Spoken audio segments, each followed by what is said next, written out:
The dog is man's best friend, but death is man's greatest enemy.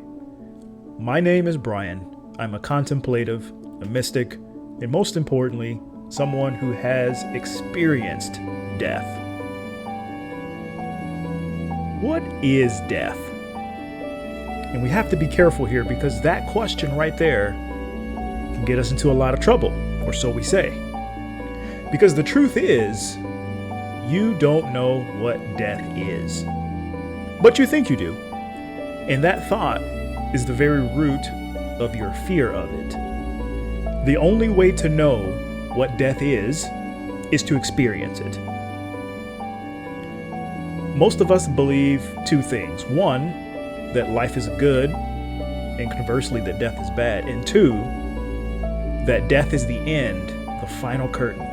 There's nothing after that. But let's pause for a second and check in our direct experience right now. Imagine you walk outside today and a car hits you. Or let's say you're outside already and you go inside the house and you have a heart attack. This is your last day alive. Now stop. Feel your body. What's happening? A little tension? A racing mind?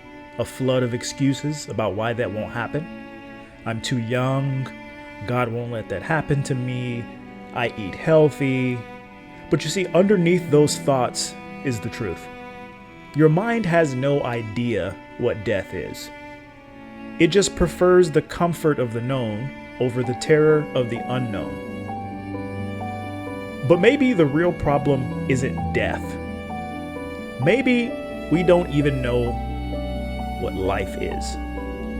Your mind uses contrast to make sense of reality. You only know hot because you felt cold, ugly because you've seen beauty, but you've only ever experienced life. So how would you recognize non-life? What if death isn't the end, but the reference point that gives life its meaning?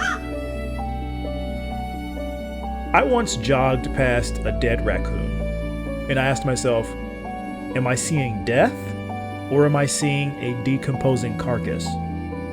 You see, we don't see death, we see stillness, a body. What we're seeing is a process. Now, think about someone you've lost. Were they the body, or were they the jokes they told, the hugs they gave you, and the little things that they did every day? When those stop, we say, they died.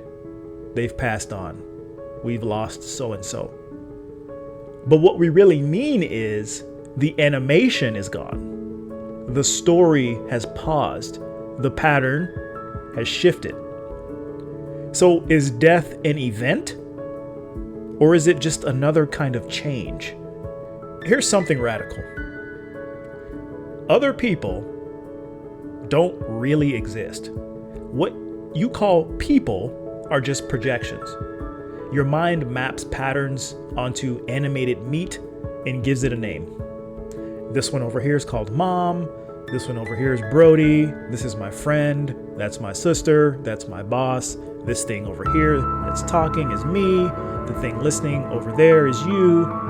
But when the body changes in a different way, when it stops moving, when it goes still, we call that death. Why does that one type of change hurt more than all the rest? The mind is a master of meaning. It invents categories like life and death. But stare at the word death long enough, and you'll see that the mind doesn't question death itself. Why does it avoid doing so? Because it needs death to justify life. Maybe life is just a story, a beautiful story, but a story nonetheless. So, what are you really afraid of? The process of dying? Pain? Or the idea that you'll no longer exist?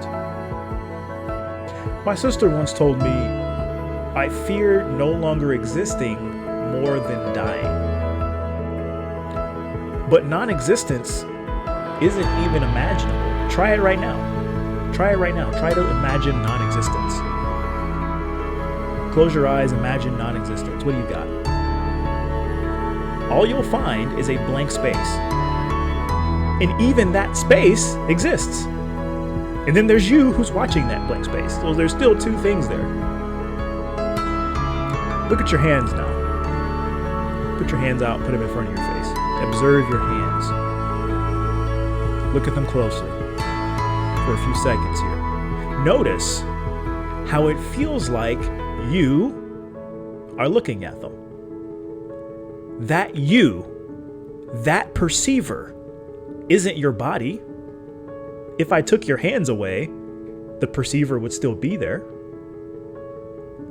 What if the you that clicked on this video was just part of some automatic process and wasn't you at all?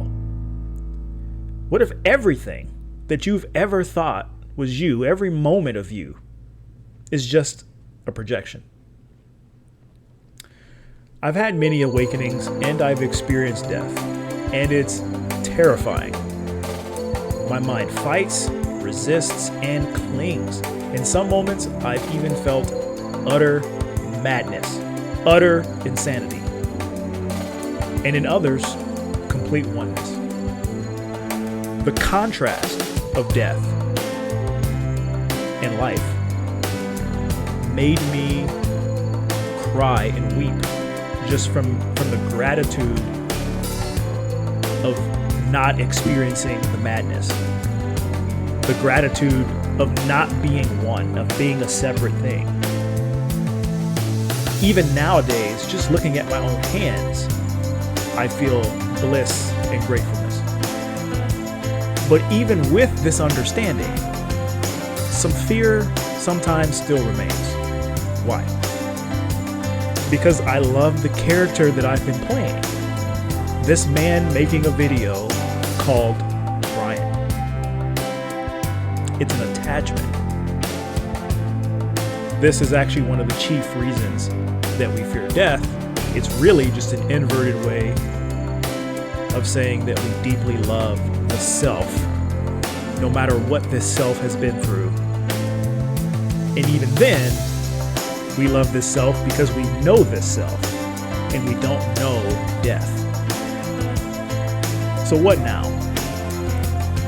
If you're afraid of death, or afraid to live, I want you to hear this.